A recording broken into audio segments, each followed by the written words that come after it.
secara makro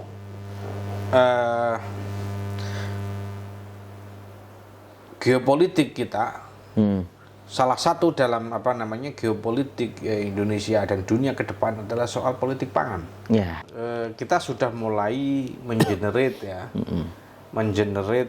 sumber daya yang ada di sekitar kita sendiri.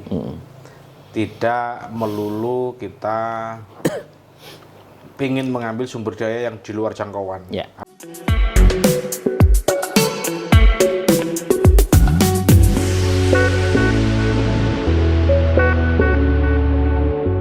Oke guys, jadi Jawa Tengah itu secara geografis kalau dicek secara statistik itu kan pekerjaannya mayoritas pertanian yang seperti jenengan katakan, kemudian UMKM dan nelayan ya guys ya.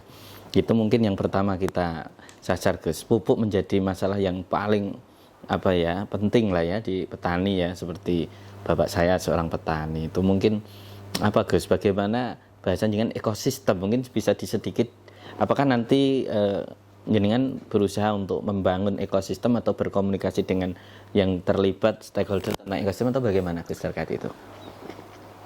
Soal ekosistem itu sebetulnya bukan isu nelayan. Atau bukan isu pelaku pertanian ya, tetapi isunya pengambil kebijakan. Oke. Nah, soal pengambil kebijakan ini bagaimana mereka bisa membuat kebijakan-kebijakan yang berpihak kepada pelaku pertanian kita. Nah, oleh karena itu saya kira kalaupun kita mempunyai program-program yang memberdayakan petani, misalnya teknologi pertanian, misalnya ada pasca panen, kan gitu kan ya, misalnya digital marketing untuk hasil teknologi pertanian, itu penting. Itu penting. Ya, tetapi ada yang juga cukup penting yang tidak boleh ditinggalkan. Apa itu guys? Yaitu bagaimana kita NU itu bisa mengadvokasi sebuah kebijakan yang berpihak kepada masyarakat. Seberapapun majunya teknologi dan kemampuan skill petani untuk teknologi pasca panen, seberapa canggihnya mereka menguasai digital marketing, tanpa ada kebijakan yang berpihak, advokasi kebijakan, percuma ya guys. Percuma. Kebijakan impor, pangan, kan. Itu kita hampir setiap mau panen kita impor, itu ada di pusat kan. Itu harus menjadi kita perlu suarakan ini bersama-sama dengan PBNU misalnya, ya kan, ya di level pusat ya. Dan kita mulai ini dengan misalnya kebijakan proteksi untuk petani dimulai dari Jawa Tengah misalnya. Jadi inisiator jadi yang di bawah ya, konsolidasi ke bawahnya itu adalah konsolidasi bagaimana para petani itu menguasai skill tertentu, sehingga kemudian kalau kita bicara petani sekarang lebih banyak buruh taninya daripada petaninya, pemilik sawahnya. Padahal dan yang keluar, yang ke atas itu bagaimana kita bisa mendesakkan sebuah kebijakan yang berpihak, begitu kan? Syukur-syukur bisa mendorong satu belay tertentu di level provinsi begitu, sehingga kemudian ada proteksi tertentu. Dan tidak dirugikan ya petani ya guys. Yang berpihak kepada petani, tidak hanya sekedar tidak dirugikan, tetapi yang berpihak. Padahal kita tahu bahwa secara makro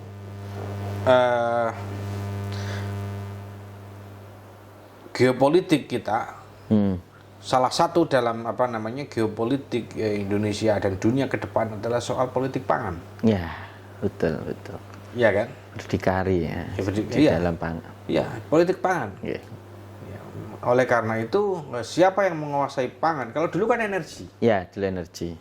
Dulu siapa yang menguasai energi? Menguasai dunia. Itu akan menguasai dunia. Maka Arab Saudi, negara-negara pemilik minyak itu menjadi penguasa dunia.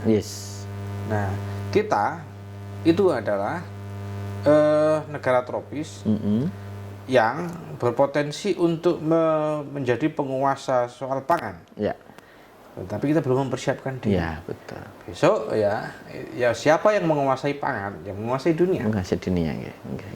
Nah, tetapi berbalik banding dengan kondisi kita sekarang. Betul. Pertanian kita Ya, masih jadi apa namanya, bukan sesuatu yang menjadi prioritas ya. ya betul.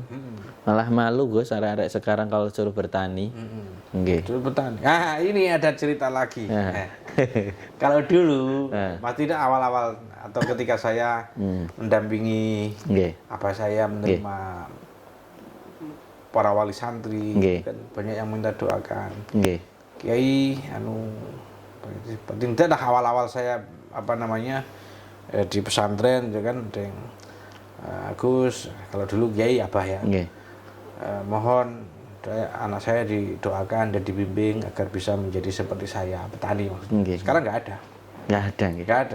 nggak ada Orang tua yang minta doa orang tua seperti itu. yang minta doa supaya anaknya Jadi ingin petani. dididik dengan Nggih, jadi betul, petani. betul. Betapa tidak menariknya petani sekarang. Nggih. Nggih, nggih. Padahal biasa mengatakan petani penolong negeri nggih. Betul. Nggih, nggih, nggih, nggih, nggih. Betapa tidak menariknya petani sekarang. nggih. Sehingga para orang tua itu juga khawatir anaknya jadi petani seperti dirinya. Iya, malah khawatir ya, Gus. Khawatir malah. Berarti ini perlu ada mindset ya, Gus. Betul. Ada brainstorming atau penyadaran kembali bahwa bertani itu menjadi hal yang Semua penelitian, hampir semua akademisi bilang bahwa apa namanya ke depan itu pemenang peradaban adalah pemilik pangan. Pangan ya. Tapi kan kita masih belum ready ya, Gus. dimulai itu. Belum siap ya. Dimulai itu. Nggih, makanya ketika kita ke Bangkok, Thailand itu di sana pertanian menjadi hal yang paling penting. Makanya kalau hal-hal yang bagus terkait tentang pertanian biasanya kan terkenal dengan Bangkok ya, jambu Bangkok atau apa karena besar dia. Dan di sana memang ada kayak lembaga khusus yang inovasi penelitian terkait tentang pertanian, Gus. Saudi, gurun begitu, sekarang mengkonversi lahannya menjadi pertanian. Wow. Saudi, yang harus mengkonversi lahan sedemikian luas, harus merekayasa cuaca, harus memproduksi air. Kita tidak perlu itu. Mengkonversi tanah kita tidak perlu. Yeah. Merekayasa cuaca tidak perlu. Memproduksi air tidak perlu. Limbah di Yang kurang apanya? Syukurnya. ya, nggih. Begitu saya kira. Artinya kita tidak mewujudkan rasa syukur ini di dalam apa namanya hal-hal yang nyata wujudnya. Yaitu padahal kan kalau kita bilang soal pangan itu kan berarti apa namanya menjadi bagian dari hifdzun nafas dan hifdzun nasab. Iya, dalam maqasid syariah. Maqasid syariah. Dulu itu kan hifdzun nafas. Ya. Itu kan menjaga jiwa sebagai perang. Perang kan? Kalau sekarang kan hifdzun nafas dan hifdzun nasal. Itu kan bagaimana menjaga keberlangsungan. Ya. Dan menjaga keberlangsungan itu adalah salah satunya adalah ikhtiar di bidang pangan. Pangan ya. Bertahan di bidang pangan, Gus. Menjaga keberlangsungan di bidang pangan. Nggih. Itu. Nah, ini kalau jenengan bertanya soal Jawa Tengah dan soal pertanian, ya kita menjadi bagian dari isu besar, menjadi bagian dari isu nasional, menjadi bagian dari isu internasional. Ya. Lantas, bagaimana kemudian kita bisa menempatkan diri di level Jawa Tengah? Ya, gitu ya. betul. Kita bisa mulai dari hal yang sifatnya konsolidasi di level petani itu tadi, pesantren. Ya. Sentra-sentra yang lain itu bisa menjadi tempat reproduksi petani modern. Oke, disesuaikan ya Gus ya. Pesantren itu apa namanya mempunyai apa namanya mempunyai potensi untuk mereproduksi petani baru. Petani baru nggih. Petani baru. Nggih. Dengan wawasan yang baru, dengan teknologi yang baru, dengan penyadaran yang baru bahwa pertanian adalah hal yang sangat mulia ya Gus. Sangat mulia.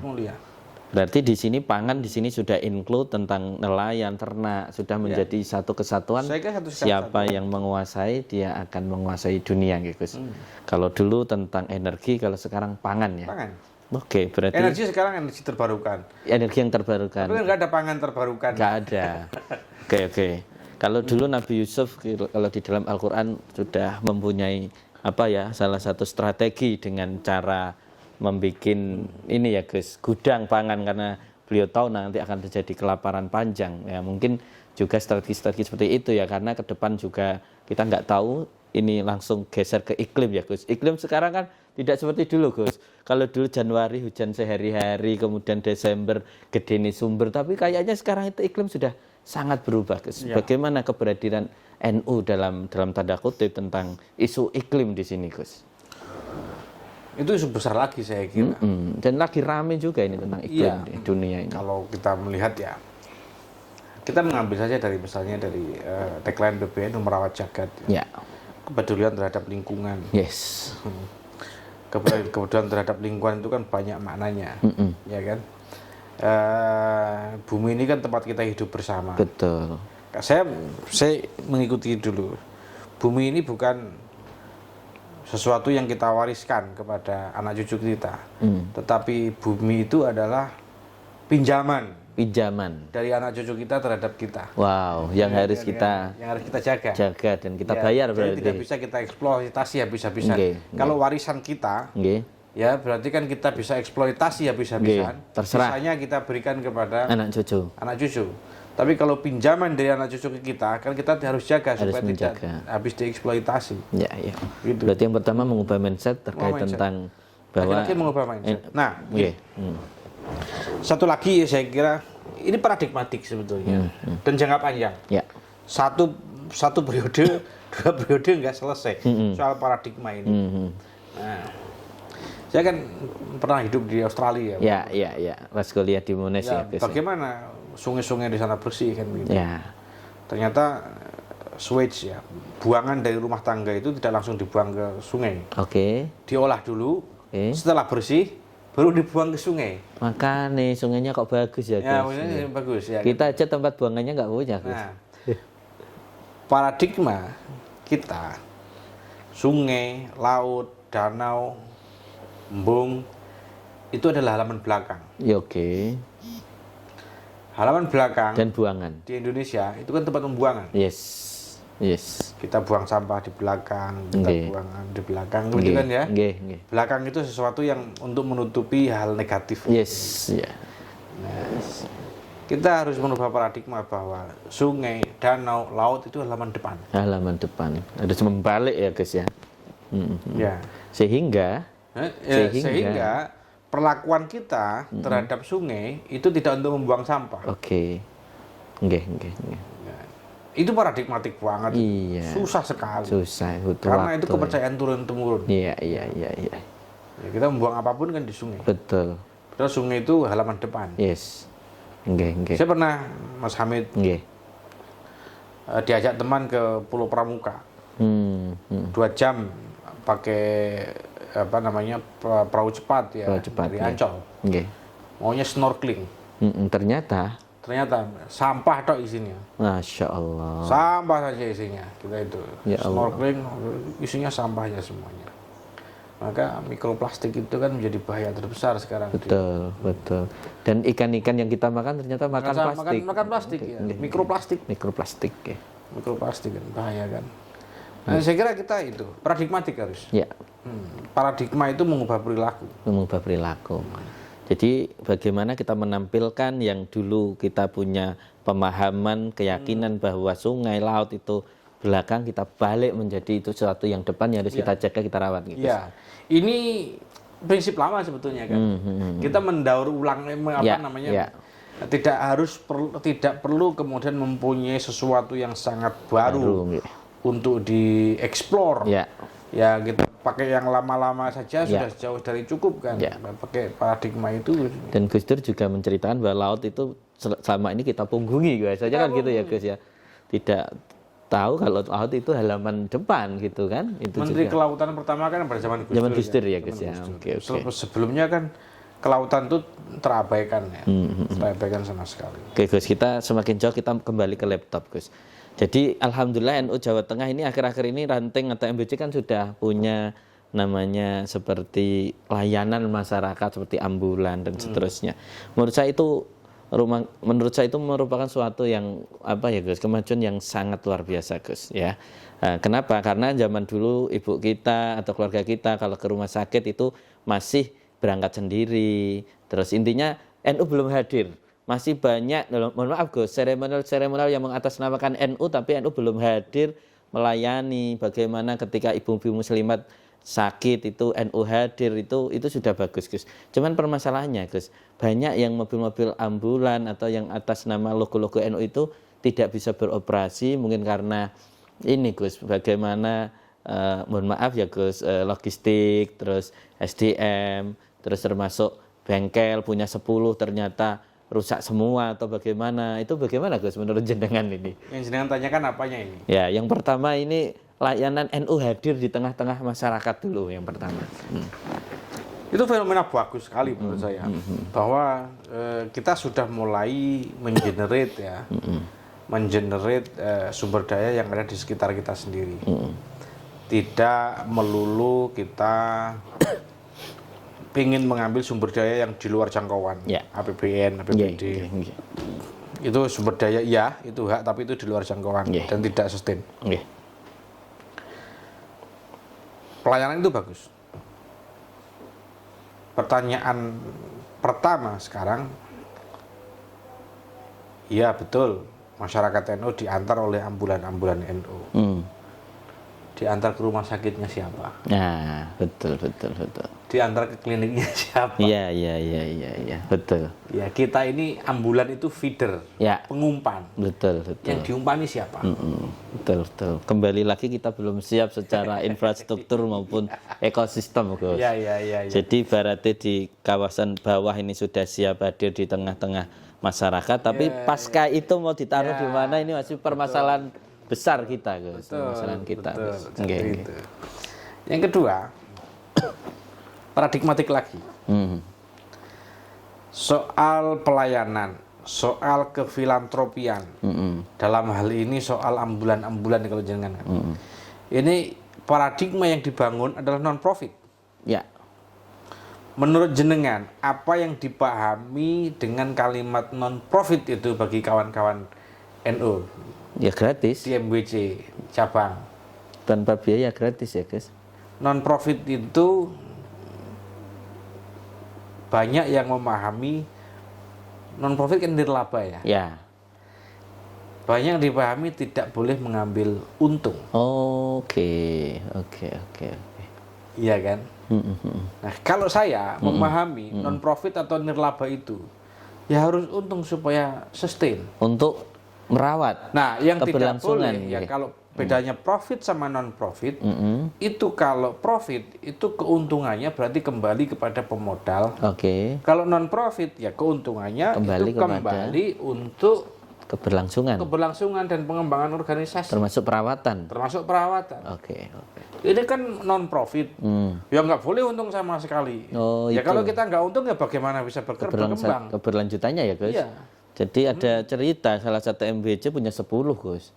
Ambulan dari masing-masing ranting. Cuman masalahnya karena memang bahasan jenengan paradigmanya yang seperti itu sehingga 10-10-nya mau macet semua, Gus. Nggak jalan semua. Karena nggak punya bengkel dan nggak punya dalam tanda kutip modal untuk memutar itu. Berarti kalau menurut jenengan bagaimana, Gus, cara memberikan solusi terhadap itu? Menyeimbangkan antara pola konsumtif dan produktifnya. Menyeimbangkan ya. Oke, contoh sederhana konkretnya, Gus. Sewu. Nah. Ini kritikan buat kita semua, termasuk kritikan buat saya. Kalau kita tiba-tiba dapat duit, apa yang terpikir? Beli sesuatu yang konsumtif. Ya, konsumtif. Kalau kita di organisasi, kita sebagai kepala sekolah atau manajer sekolah atau kampus, tiba-tiba dapat duit, apa yang langsung terlintas dalam pikiran kita? Bangun. Ya. Beli mobil. Kalau di ranting, di MWC, PCNU, ketika dapat duit apa? Bikin kantor, bangun. Bagus. Juga. Ya kan? Ya. Kan konsumtif semua itu. Ya. Oke, yang produktif bagaimana? Sama, Gus. Saya juga kalau jadi itu juga akan mikiran seperti itu. Kan itu konsumtif semua. Kantor penting. Saya tidak ngomong kantor tidak penting. Nah, nanti yang viral ngomong Gus Rozin melarang bikin kantor, repot itu nanti kan. Masalah gitu. Nanti itu. Salah lagi bukan. Ya kantor penting, tapi tidak harus besar. Cukup untuk mewadahi kegiatan. Iya. Produktif. Hal-hal yang bisa menghasilkan. Menghasilkan itu tidak harus menghasilkan secara apa namanya perbuatan ya, tetapi juga menghasilkan yang lain, kan begitu. Ya Oke. banyak lah, itu saya kira tidak perlu dikasih contoh. Oke.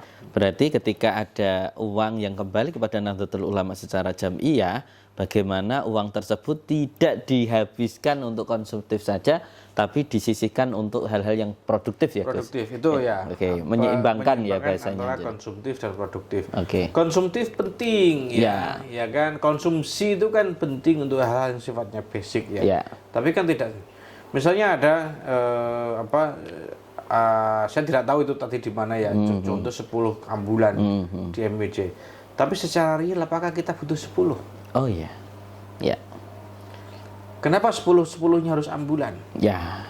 Kenapa yang tidak yang 4 itu Untuk apa usaha. namanya? Yang 4 sama-sama mobil ya, yang 4 ambulan, yang 6 travel.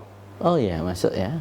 Ya, sehingga yang 6 ini bisa menutupi Menghasilkan operasional yang 4. ambulan. Ya, masuk cerdas. Ya. Kenapa tidak begitu? Ya. Ya kan, apakah 4 itu tidak mampu melayani kebutuhan MWJ setempat? Ya karena orang NU kan Nah, saya kan tidak tahu ya, kan begitu. Ini gagasan aja ya. Gagasan aja. Iya. Kenapa harus 10 kan begitu Iya, kan? iya. Apakah memang kita mempunyai dasar yang kuat untuk membeli 10? Mempunyai pertimbangan yang 10 kan begitu. Iya. Kenapa yang tidak yang 2 atau 3 menjadi mobil bak sampah aja? Ya. Misalnya begitu. Betul. Nah, saya kira Jadi di sini diartikan pelayanan itu tidak harus serta-merta di bidang kesehatan ya, Gus. betul. Termasuk ini Gus, tentang orang kalau terdekat yang berhubungan dengan kesehatan itu kan paling berangkatnya kan ke puskesmas ya, Gus ya, atau ke poliklinik nih. Mungkin jenengan punya gagasan tersendiri, Gus, geser tentang kesehatan ini, Gus. Termasuk itu bagaimana, Gus, yang ide atau apa saran-saran jenengan terkait tentang kesehatan di bidang Nahdlatul Ulama ini? Saya itu selalu penasaran dan gemes ya. Kita itu sudah melewati pandemi sedemikian lama, hampir 2 tahun. Ketika pandemi itu orang disiplin semua, orang mempunyai sadar kesehatan. Pasca pandemi Kayaknya balik lagi seperti semula. kembali kenal ya. Iya. Katanya orang yang bijak itu bisa mengambil hikmah Dari bencana. ya. Ya kan? Ya. Bisa mengambil hikmah dari apa yang pernah kita alami. Oke. Ya. Ternyata kan sekarang ya hampir sama. Orang yang dulunya malas mengakses vaskes sekarang ya masih malas. Orang yang dulunya sebelum pandemi itu jarang berobat, ya sekarang jarang berobat lagi. Sebetulnya bukan karena tidak mau ya, tapi memang Kesadaran. bagi sebagian besar masyarakat kita akses terhadap vaskes ya, fasilitas kesehatan itu masih terasa sulit dan jauh. Oke. Oleh karena itu kita mendekatkan yang jauh. Mendekatkan itu. Satu, kita ingin menjaga keberlangsungan kesehatan Nahdien itu sendiri. Ya. 2, kita ingin meningkatkan pelayanan Nahdlatul Ulama terhadap masyarakatnya. Ya. Dengan mendekatkan vaskes itu. Ya. Gitu kan. Tantangannya adalah Yang awalnya di puskesmas. ya. Ya. Tantangannya adalah vaskes macam apa yang kira-kira ideal bagi Nahdien. Yang paling terdekat, Gus. Ya, klinik. Ya. Klinik. Sebelum klinik saya kira kita perlu misalnya ada praktek-praktek dokter ya Nahdien yang saya kira banyak. Ya. Sekarang ada perhimpunan dokter juga kan, ada NU kan, PDNU ada yang saya kira banyak. Yang itu izinnya pribadi tetapi sebetulnya miliknya NU. Oke. Gitu kan maksudnya, praktek dokter itu. Ya. Atau kalau misalnya memungkinkan ya kita bikin klinik Pratama. Oke. Pratama itu yang paling tingkat Pratama ya. bawah ya, vaskes tingkat 1 ya, Gus ya. Oke. Tidak punya klinik Pratama. Ya. Kemudian yang sudah punya klinik Pratama ditingkatkan menjadi klinik utama. Oke. Ya. Pertanyaannya sekarang ada lagi-lagi ada pada visibility study dan tata kelola. Ya. kita mungkin masih belum mempunyai cukup modal di dalam dua hal itu. Ya, ya. Setiap kita membangun klinik, apakah didasarkan kepada FS yang feasibility study yang proper, yang layak, ya, gitu kan, ditempatkan di tempat yang layak, Yes, dengan terjangkau, kelas yang pas, ya. kan, dengan bisa mencapai alkes ya, alat kesehatan yang memadai, Nggih. begitu. Itu yang perlu kita bangun. Ya. Bagaimana kita bisa membuat feasibility study bagi setiap rencana pembangunan klinik. Bidang kesehatan tadi ya, Gus. Ya, berapa ribu orang atau berapa belas ribu, berapa puluh ribu nahdien yang yang dilayani di situ. Ya. Berapa ambulan pendukung? Ya. Berapa ambulan pendukung yang sudah siap? Ya. Yang menjadi feedernya klinik Iya, itu ya. dan berhubungan juga kan? Ya, berhubungan juga dengan yang sudah ada. Karena kemarin kan kita hanya punya ambulannya saja, belum punya kliniknya. Makanya saya tanya kan, feeder ini mengumpani siapa ini Iya. kan ya kan, bukan Jadi, malah capek sendiri di feedernya ini. Nggih. feedernya kan begitu. Nah, begitu Mas Hamid. Nggih. Itu tata kelola. Tata kelola. Kita itu tidak kurang-kurang. Klinik-klinik yang ada pun itu tidak kurang-kurang yang dilayani. Tapi tata kelolanya bagaimana? Betul. Ya kan? Terutama yang ada BPJS-nya ya, guys. Ya, terutama Itu kan ada penghasilan yang luar biasa ya. Betul. Kayak saya pribadi seorang PNS, punya BPJS, tapi vaskes saya di puskesmas umum. Nah. Kalau kita geser aja ke vaskes pesantren atau vaskes, Itu namanya migrasi. nah, Migrasi BPJS melalui aplikasi JKN. Sudah kita lakukan atau belum? nah itu penting itu kalau pesantren punya puskesmas atau apa istilahnya terus kita migrasikan ke pesantren, Betul. berapa dana yang masuk per bulan ke situ? Betul, Itu kan kayak Gus, luar biasa yang belum kita terpikirkan saat ini. Ya, saya yakin sudah banyak yang memikirkan. Nggih. Tetapi mewujudkan di dalam sesuatu yang real kan, Belum, gitu, ya, itu kan ya perlu effort ya, Lebih perlu ya, langkah-langkah effort yang lebih. konkret. Kan begitu. Nggih. Karena soal gagasan seperti ini biasanya di NU itu diskusinya kan rame. Tapi eksekusinya sepi. Biasanya gitu. Iya. Menarik. Nah, gitu Mas Hamid. Nggih. Penting soal itu. Belum lagi soal alkes, Alat kesehatan ya, Gus ya. alat kesehatan. Saya itu punya angan-angan ya.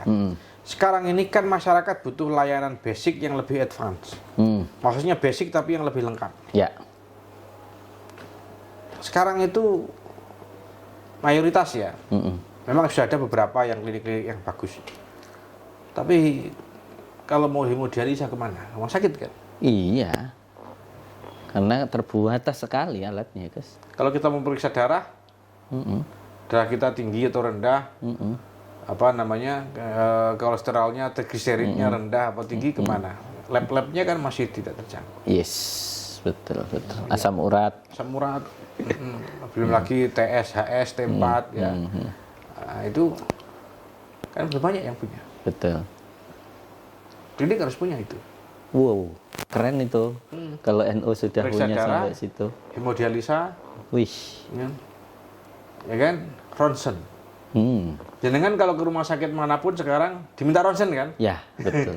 Sakit apa pusing diminta ronsen. Betul. Iya, Kemarin Mbak Santi mau operasi juga di ronsen dulu. Apalagi mau Iya. operasi, pusing-pusing aja disuruh ronsen sekarang. Ya. Padahal itu untuk memanfaatkan alat yang sudah ada itu ya, guys ya. Ronsen, nah, Oke. artinya ronsen kan menjadi kebutuhan. Yes.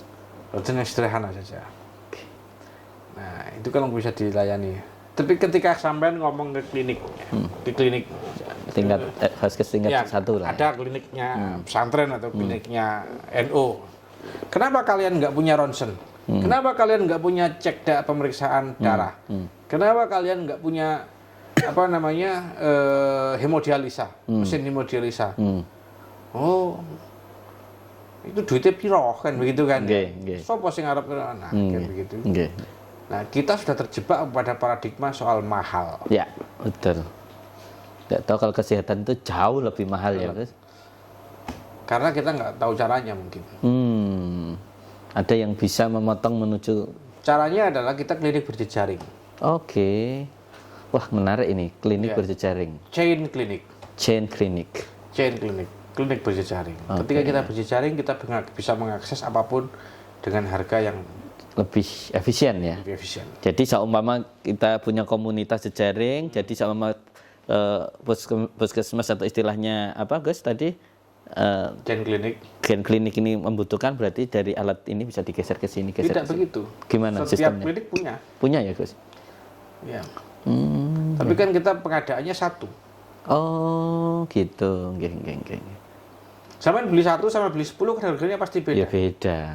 Ya Gus, jadi kan memang belum adanya kesadaran warga NU terkait tentang dan terjebak kata mahal Gus. Kalau ke lembaga layanan kesehatan, kalau yang lengkap itu mahal. Gimana Gus menurut jenengan tadi? Itu. Kalau kita beli banyak kan bisa Lebih, harganya kan pasti nggak sama. ya lebih Kan efisien. kita beli satuan. Ya betul. Kalau kita beli banyak, misalnya kan, aku ini mau beli 10, Boleh tapi nggak punya duit. Kita bagi hasil yuk. Ya, kita punya tempat gitu ya Gus. Kita bagi hasil aja. Iya. Oke. Orang fotokopi aja sekarang bagi hasil, Masa kesehatan nggak bisa. apalagi ronsen. Ya, betul. Iya kan? Nggih. Ya, Masuk. bagi hasil kan begitu. Saya kira begitu. Jadi pendekatannya saja yang kita rubah. Ya.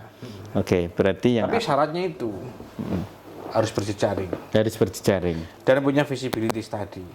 Jadi jelas ya Gus. Ya, jadi jelas. Ya. Cara Jangan hitung-hitungannya aman lah Ya, ya. jangan sampai kemudian ada klinik yang dibangun, ya kan, di sebelah kuburan, hanya gara-gara wakafnya ada di situ. Ah, iya. Lawang dalam tanda kutip salah satu supermarket yang di jalan-jalan ada setiap meter aja itu visible tadinya tadinya luar biasa kan. Luar biasa. Dia ngecek itu tempat sampah, pokoknya di situ ada dalam tanda kutip untuk ya sampah-sampah sabun dan seterusnya, di situ didirikan itu salah satu Salah indikatornya. satunya begitu. Ya maka saya kira penting visibility tadi. Kalau di Kecamatan Margoyoso misalnya kan kita mau mendirikan klinik, yang paling tepat di mana? Yang paling strategis ya Gus Ya. ya. Senternya di mana? Ya sepanjang jalan. Ya kan kita nggak tahu, kan harus dibuktikan secara saintifik. Iya. Ya Harus kan? riset Jangan sederhana. kira-kira. Oh kira-kira di situ jalan ngemplak Margoyoso, ngemplak Bulu Manis. Tapi kan investasinya mahal Ya, betul. di situ. Walaupun sewa tetap mahal. Ya. Nah, ya kan? Nah, ini kan masuk dalam Hitung-hitungan pertimbangan fisik. FS semua kan? Ya, betul. Oh, berarti di Bulu Manis sebelah sana misalnya kan itu apa namanya sedikit menjauh tetapi efisien soal Ya. nah, kayak begitu. Perlu juga ya Gus. Ya nggak yang harus ditunjuk Rejo sana kan gitu kan. Kenapa ya? Karena wakafnya ada di sana. Padahal sepi nih kan Iya, wah kacau ini ya. Betul Gus. Biasanya begitu kan. Nggih. Jadi banyak hal ya Gus yang Iya. kemudian Gus akhir-akhir ini Gus ini kan santri-santri kita kalau di dalam salah satu film yang saya tonton itu ada namanya Alpago Gus, di mana kecerdasan buatan atau artificial intelligence ini mengalahkan manusia. Nah, kemarin beberapa hari yang lalu saya membaca sebuah tulisan dari salah satu santri namanya Kang Mumu, itu nulis tentang Kiai dan AI atau kecerdasan buatan. Gimana Gus fenomena ini? Pesantren atau Nahdlatul Ulama merespon tentang fenomena kecerdasan buatan ini? Yang dimiliki oleh NU, dimiliki oleh para kiai, dimiliki oleh ulama itu adalah wishfulness. Oke. Kebijaksanaan, Kearifan. kebijaksanaan, Oke. kearifan yang belum tentu dimiliki oleh AI. AI itu ada di tingkat akal, Oke. pemikiran, Oke. dan pengolahan logika. Oke. Iya kan? Ya. Basisnya dari situ. Oke. Tetapi ada yang beyond, ya, Ya. ada yang di atas akal, ya kan? Nah, Kalau biasanya Al-Jabiri Irfani itu ya Gus. Irfani. Ya. Irfani, itu yang saya kira apa namanya belum Dijangkau oleh AI ya belum Gus. dijangkau oleh AI. Apalagi kalau kita bicara soal AI di sini, apa itu ChatGPT ya? Ya, ChatGPT betul. ChatGPT itu ketika kita tanya sesuatu kan masih ngawur itu jawabannya. Iya, sangat ngawur karena dia ngambil dari internet, Gus. Ya, ngambil dari internet. Ya, tergantung feedingnya dari Ya, internet. feedingnya. Ya kan? Dia Bahannya. bahannya. Cuman dia interaktif memang. Ya, betul. Untuk anak-anak yang ini gabut-gabut ini milenial ini bisa menjadi teman curhat itu ChatGPT guys. Ya, tapi bahaya juga kalau memberikan saran yang salah. Ah iya betul, Kan betul. begitu kan, datangi saja pacarmu kan bahaya. betul. Kan, nah, kan itu. Saya kira peran peran hati, Ya. peran akal bisa tergantikan oleh Yes. oleh AI. AI Peran hati belum tidak tergantikan. tergantikan. Oke. Oleh karena itu saya kira peran guru, peran ustadz ya, yang membimbingnya itu adalah zahiran wa batinan, ya kan, bimbingnya, yang dibimbing itu tidak hanya fisiknya saja para santrinya itu, tapi yang dibimbing itu adalah akhlaknya, ya batiniahnya juga, spiritualnya juga. Saya kira belum tergantikan. Saya kok tidak Khawatir. khawatir. Tidak khawatir ya.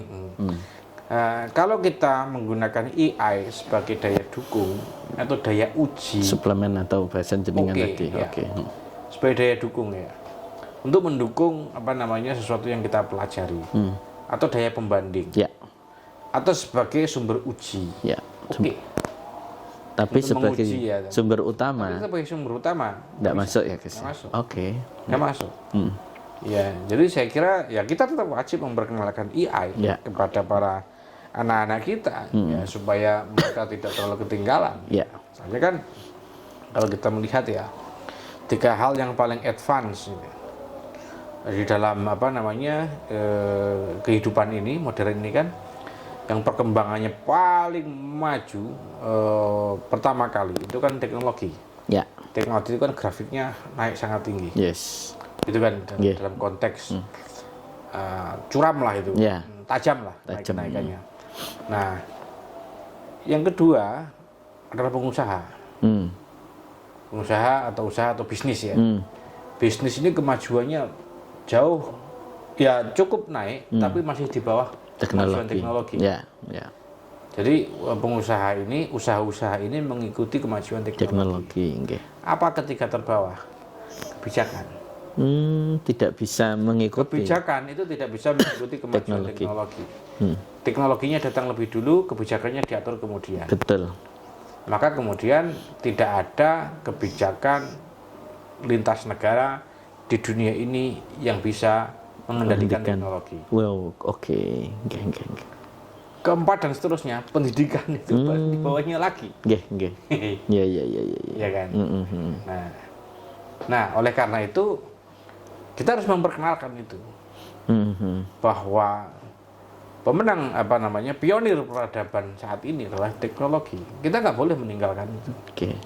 Harus dikenalkan kepada murid-murid dan santri-santri kita. Oke. Tetapi dikenalkannya bukan sesuatu yang utama. Ya.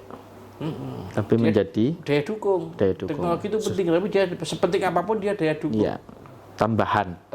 Utamanya tetap ada di guru yang dibangun ini kan hati, bukan akal, bukan pikiran. Ya. Gitu. Dan karakter, membentuk karakter. Ya. Membangun hati kan membangun karakter. Karakter, oke. Ya kan, ada keselarasan antara pikiran dan kebijaksanaan, kearifan. Oke. Jadi tidak mengkhawatirkan menurut Gus Rajen ya. Harus diikuti. Tapi tidak harus ditakuti ya. Iya, tapi tidak harus ditakuti. Karena kemarin memang terus terang Gus ketika nonton AlphaGo ini salah satu film yang diproduksi oleh tim laboratorium deep learning dari Harvard University, itu dia membaca terkait algoritma ini orang bermain catur Cina gitu loh. AlphaGo itu ketika dia bertemu dengan orang yang lebih pro, dia nanti akan cepat otomatis dia naik performanya. Semakin ketemu orang yang lebih hebat dia akan, dan akhirnya itu guys di dalam film itu 4-1. Dan teknologi awalnya manusia pede, saya mewakili manusia tidak akan pernah tergantikan oleh mesin, dikalahkan oleh kecerdasan buatan, tapi kenyataannya kalah. Itu juga menjadi hal yang menurut saya pribadi guys menjadi yang meresahkan lah ya. Catur itu kan basisnya logika. Iya, oke. Hitung-hitungan. Basisnya kan pikiran. Iya. Basisnya akal. Iya. Basisnya hati. Oke, ya betul, masuk akal. Oke, berarti ini santri-santri dan kiai-kiai ini tenang karena hati ini menjadi bukan tenang. Harus waspada juga. Jangan-jangan pikiran mengalahkan hati. Ini masalahnya. Ya, kan? Jadi jangan sampai hati kita dikalahkan oleh pikiran gitu ya, guys ya. Betul. Hati ini mengendalikan. Pikiran kita bisa liar kemana saja. Oke. Kita tidak bisa memenjarakan pikiran kan. Oke. Oke. Sedangkan lagi berada di depan kiai, ya kan. Tapi pikirannya kemana-mana. Tapi pikiran ke istri, itu kan. Iya, sudah kepengen balik. Kan nggak bisa dikendali. Iya. Yang bisa mengendalikan kan hatinya. Iya. Betul. Ini siapa namanya mudrik sedang jamaah. Siapa yang bisa mengendalikan pikirannya? Dia bikin bandeng sama nasi. Iya, sudah kepikiran nanti makan apa nanti malam gitu. Iya. Betul guys. Jadi intinya hati kita tetap menjadi hal yang paling penting dan insya Allah tidak tergantikan oleh termasuk kecerdasan buatan apapun dari manapun. Oke Gus, di akhir-akhir ini agak santai, saya ingin bertanya mungkin terkait hal-hal yang agak sedikit privat ya Gus. Mungkin ketika Gus Razin di pesantren zaman dulu, mungkin boleh dong cerita-cerita terkait cerita-cerita yang mungkin kegiatan atau apalah yang menurut Gus Razin ketika di pesantren, ketika pesantren di Kajen atau ketika di Kewagean yang mungkin berkesan lah dalam Gus Razin itu ketika apa atau kegiatan momen-momen apa Gus?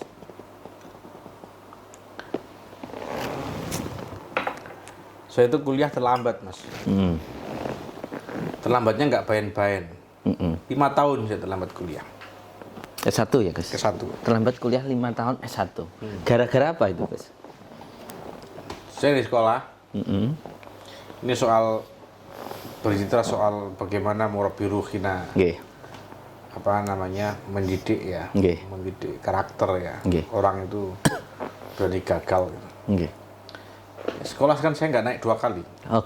Hebat jenengan yang naik terus loncat kelas juga. Enggak, Gus, sama juga. Saya juga mengulang 2 kali di Kudus, Gus. Tadi sudah terlambat 2 tahun ya. Di sekolah yang mudirnya adalah murabbi ruhinya sendiri. Ya, yang mudirnya Kiai Sahal sendiri. Saya di situ. Ya, sekolah nggak naik, kan begitu kan? 2 kali. Saya nggak bisa membayangkan betapa malunya beliau punya saya. Ini sekolah saya, ini sekolah. Manajernya beliau. Ya, saya nggak naik. Pengasuhnya beliau. Itu dari ya. Betapa malunya. Tapi itu kan dihadapi. Lebih malu lagi kalau saya dipaksa naik. Berarti ada integritas ya Gus di sana. Ini soal integritas. Ini soal integritasnya. Yang membuat dengan sangat berkesan ya Gus. Ya, saya kira itu. Beliau tidak berkompromi lah, bahkan terkait hal-hal orang yang paling dekat dan disayangi pun gitu. Beliau tetap menjaga integritas ya Gus. Tega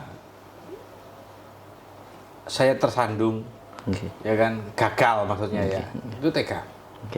Maksudnya tidak ada, ya saya yakin kok ngono kan begitu kan misalnya kan.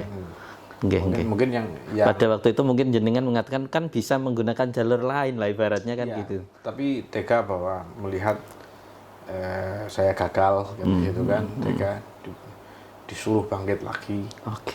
Itu sesuatu yang luar biasa. Sangat bermanfaat. Kita sekarang pada anak-anak kan enggak. Diwadulisi saya di pondok begini, begini wes nggak terima ya. Nggak bisa. Saya anak-anak sekarang ya hadapi sana kan gitu kan. Karena permasalahan. Biarin aja, karena itu mendewasakan menurut saya. Saya pernah mendapatkan cerita juga yang jenengan pernah dikirimi surat Mbah Yai yang terkadang urip iku ana ketiga ana rendeng gitu juga Gus. Bukan saya yang dikirimi surat. Itu siapa Gus itu Gus? Ya, dulu itu Kiai Sahal dikirimi surat Mbah Dullah Salam. Mbah Yai Abdullah Salam. Masih pamannya nggih. Pamannya kan masih mondok. Itu kalau kirimnya sedikit kadang banyak kan. Kalau kirimnya sedikit itu tulisnya ana ketiga ana rendeng. Oke. Nah, ini di Matolek. 2 kali saya nggak naik. 2 kali. Kemudian ditambah lagi di Kewagean 3 tahun. 5 tahun lah. 5 tahun deh. Baru kemudian saat itu saya baru kuliah. S1. Nah, di Kewagean itu ada tahap di mana memang saya full ngaji di pondok, Oke. full nggak ada kegiatan yang lain, Oke. masak sendiri, nimbo sendiri. Oke. Anak-anak sekarang mana gelem Nggak nimbo, ada. mending ratus daripada nimbo. Betul, betul. Yo, Tapi saya dulu di Kudus masih nimbo dan masih masak loh Gus. nimbo, Saya masih merasakan, saya juga Gus masih ya, Gus. Oke. Wagian itu Oke. toiletnya, toilet untuk BAB itu 50 meter di bawah, di belakang apa namanya di kebun sana. Nah, dengan sumur terdekat itu 50 meter.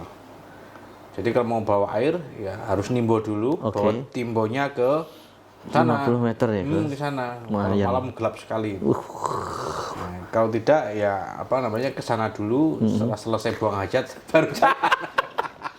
Kepet itu namanya. Iya, Luar iya. biasa itu. Iya. Luar biasa itu. Geng. Iya, ini yang nggak terbayangkan anak-anak betul. sekarang itu. Betul. Bukan anaknya yang nggak membayangkan, wong tuane Enggak tega ya, enggak tega. Gus, kembali lagi ketika jenengan menghadapi dalam tanda kutip kegagalan, Gus. Selain malu, Gus, apa yang menjadi momen jenengan titik balik jenengan introspeksi atau apalah bahasanya yang ketika menjadi jenengan apa yang mendapatkan jenengan titik balik di momen itu? Saya mondok itu melewati sebuah masa, ya bencana lah untuk negeri ini, Krismon. Oh, 98 nggih. Kalau anak-anak ini mondok kan menghadapi pandemi kemarin. Ya, COVID. Ya. Kalau saya mondok itu menghadapi Krisis moneter. Krisis moneter. 98 ya. Di mana sebelum Krismon itu kita membawa duit Rp100, belanja bumbu itu dapat lengkap. Dada lombok, bawang, dan bawang. seterusnya. Itu kita bawa Rp100 waktu itu hanya dapat lombok 3 gelintir sama bawang 1 biji coba. Masya Allah. Nggih. Nah, kayak begitu Rp100 waktu itu. Sangu saya all in itu ya termasuk syariah macam-macam itu 50.000. Makan sebulan, jajan sebulan, ya kan, syariah, Nggih. 50.000. Makan jajan sehari. 50.000. Cukup. Itu sudah rokoknya udah lumayan waktu. Nggih. Ketika Krismon, saya mengajukan kenaikan anggaran. Iya, proposal ya. Naik anggaran dong, Nggih, kan, nggih, gitu kan. Nah, masa Krismon sama nggak Krismon? Kok sama gitu ya, nggih. Apa jawaban? Nggih. Apa waktu itu? Gimana? Krismono cukup no. Tapi nek gue pengen usaha tak modali. Wow, nggih. Gitu. Nggih. Kayaknya putar otak kan? Nggih. Gimana supaya anggaran cair ini? Nggih. Akhirnya memilih usaha, Gus. Akhirnya milih usaha. Usaha apa yang jangan pilih? Kambing. Oh, Jadi kambing. saya jelek-jelek begini pernah jadi jurkam. Juru kambing, juragan kambing. Oh, nggih. Kambing. Bukan juru kampanye ya. Waktu itu beli kambing. Di sana di mana di tetangga ada yang pelihara kambing. Nggih, Ya kan? Kita hampir masuk tahun kedua itu Krismon. Nggih. Udah beli kambing, beranak pinak kan, beli kambing berapa jadi berapa. Seperti itu kan. Apakah cerita selesai sampai di situ? Enggak. Lanjutannya Ya, gimana? ternyata kan saya pikir kan kita boyong. Kambing kita jual kan. Terus bebas lah ibaratnya. Iya bebas ya. Untungnya saanune iki sak modalnya sudah milikku kan gitu. Nah, nggih. Sudah bebas. Ternyata, Pakai beli rokok yang enak-enak kira-kira begitu. nggih. Ternyata. Nah, ternyata saya kan pindah ke Jakarta. Hal itu dulu tidak pernah memberikan sesuatu ya tanpa ada perencanaan. Wow. Ya, walaupun untuk itu. Nggih. Jadi misalnya sana, marah kuliah sana, lihat-lihat dulu kuliah di mana. Nggih. Kan begitu kan, anggarannya berapa? Susun. Kan. Saya ingat betul waktu itu. Begitu pulang Jakarta kan. Saya ingat betul waktu itu pas nikahannya Mbak Lisa. Mbak Lisa, nggih. Mbak Lisa. Di Jakarta. Pulang. Ya saya tinggal di sana. Nggih. Lihat kan begitu kan. Oke. Kemudian beberapa hari kemudian saya pulang. Dan saya pengen kuliah di sini, saya pengen kos di sini. Nggih. Gitu kan. Anggarannya ini. Nggih. Dia lihat anggarannya. Kalau nggak salah 2 juta sekian gitu. Untuk kos 1 bulan macam-macam. 2.100.000. Itu kan udah habis Krismon kan. Harganya udah naik tinggi. Waktu itu. Dilihat ini. Ditanya. Wedhus suming payu piro? Jane wis enak-enak ya Gus ya. Masih ditanyakan aja gitu ya. Udah swingi payu piro jane. Loh, kok tiba-tiba jadi faktor pengurang? Waduh, padahal sudah zona aman merdeka lah ibaratnya, bonus lah ya. Akhirnya bisa diuntung kan ya. Wah, ini apa hal-hal yang kayak begitu sangat disiplin. Berarti pertanggungjawaban itu ya motivasi motivasi, kan, gitu. tanggung jawab. Ya, artinya anggaran 2.400.000 atau berapa itu dikurangi dari hasil penjualan Kambing 1.700.000. Waduh. Karena PP 200 bisa dikit doang. tidak jadi untung banyak ya kan. Waduh, hajir gitu ya. Iya. Ya, itu. Ya kayak begitu itu. Oke. Rela melihat apa namanya Orang yang paling dekat itu gagal, jatuh. Gagal itu. Terus pertanggungjawaban, perencanaan, Pengalaman. Wow. Pengalaman. Mungkin kalau nggak kayak begitu, saya sampai sekarang nggak mandiri. Oke. Proposal. Oke. Jadi kemandirian menjadi hal yang kunci ya, Gus. Saya kira kunci. Terus di Jakarta kan? Jakarta coba. Waktu itu Rois Ham, ya. Ketua Umum MUI, ya. Paman Presiden, ya. Kurang apanya? Iya sudah Kita melimpah lah. usung buku, buku.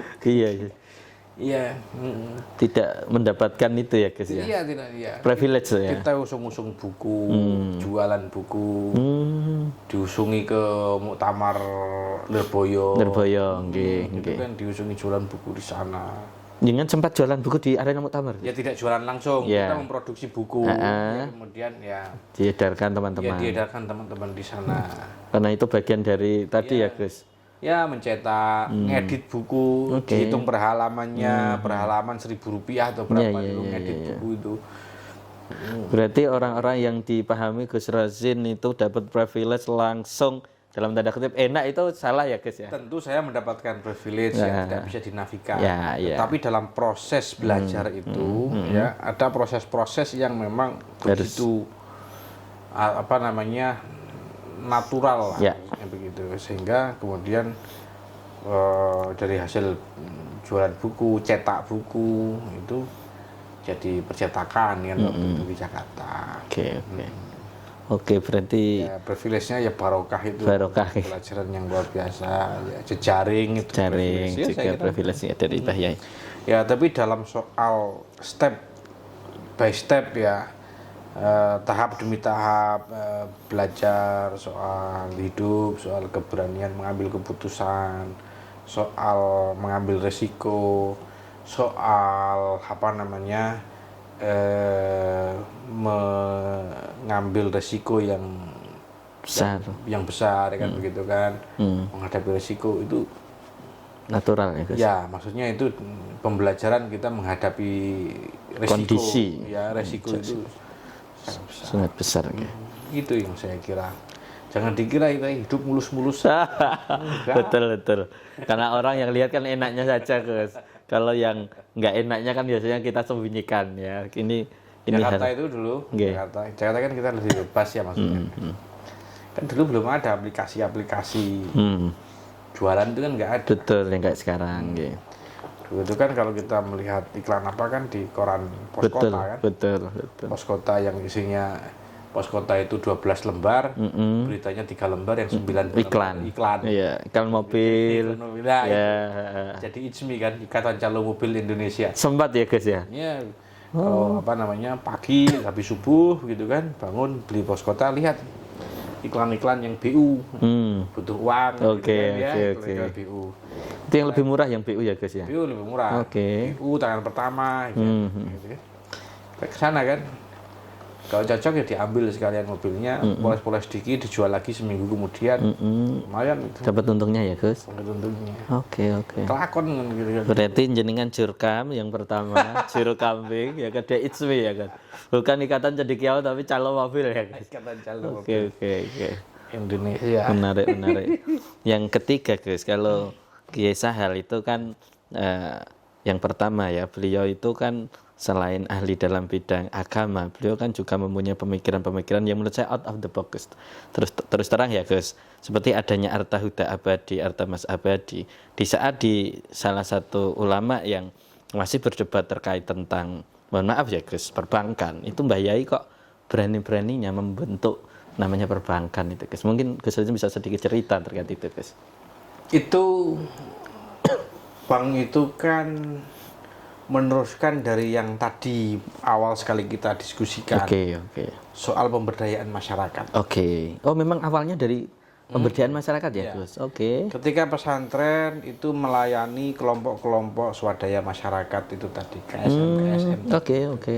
Soal akses terhadap keuangan. Oke. Ketika waktu itu sudah mencapai 250-an KSM. Oke, kelompok. Pesantren sudah tidak memadai lagi duitnya.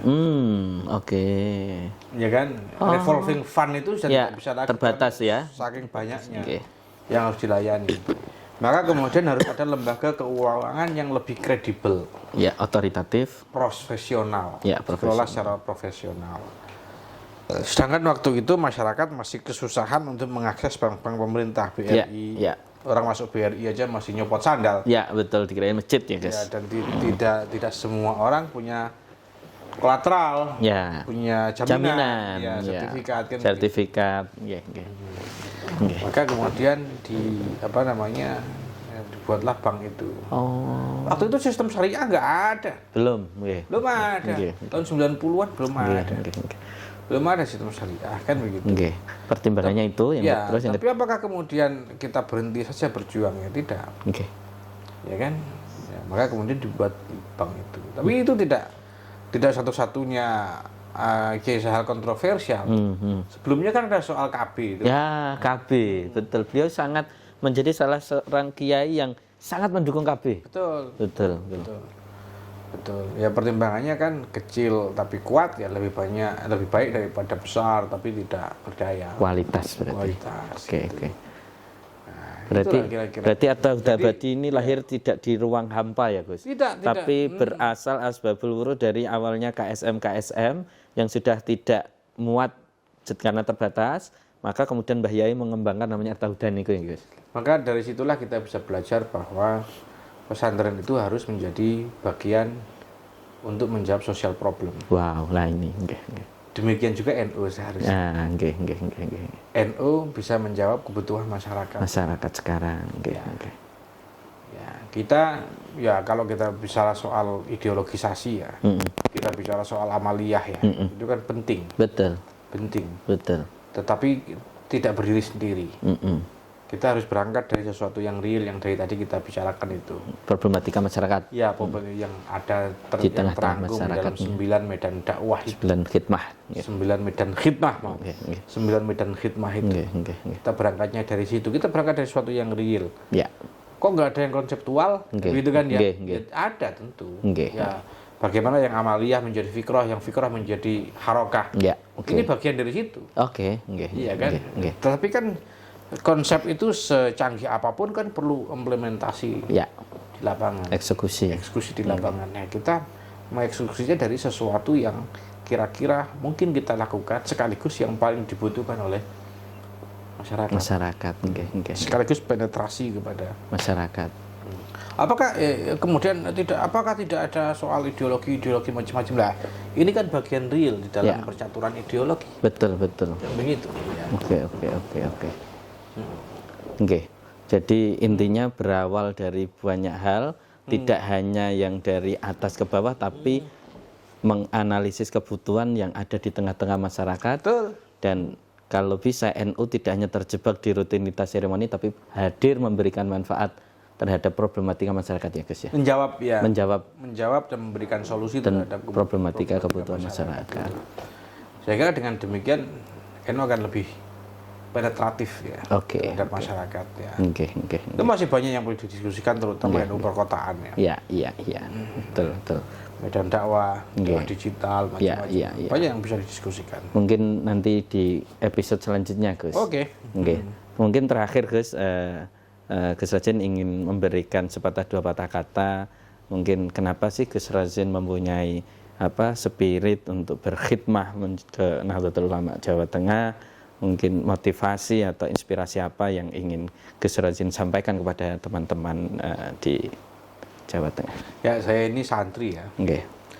Ketika dipanggil oleh beberapa kiai dan diminta untuk maju ya dengan proses yang lama sebetulnya, tidak langsung secara serta-merta saya mengiyakan, tetapi akhirnya juga sami'na wa ata'na juga. Yang kedua juga tadi itu ada keterpanggilan ya, terhadap apa yang bisa kita lakukan di Jawa Tengah. Begitu. Apakah sekarang sudah di PBNU, kenapa ke wilayahnya? Saya kira khidmah di NU itu bisa di mana saja. Ya. Semakin lebih banyak memberi manfaat, ya, semakin tidak kemudian lantas secara otomatis yang di PB itu lebih mulia daripada yang di PW. Tidak demikian ya, saya kira semuanya kembali pada niat ya. Jadilah manusia yang ketika kamu meninggal kamu tersenyum dan di sekitar Anda menangis. Terima kasih. Saya Abdullah Hamid, sampai jumpa lagi di podcast Dunia Santri Community. Wallahul muwaffiq ila aqwamit thoriq. Assalamualaikum warahmatullahi wabarakatuh.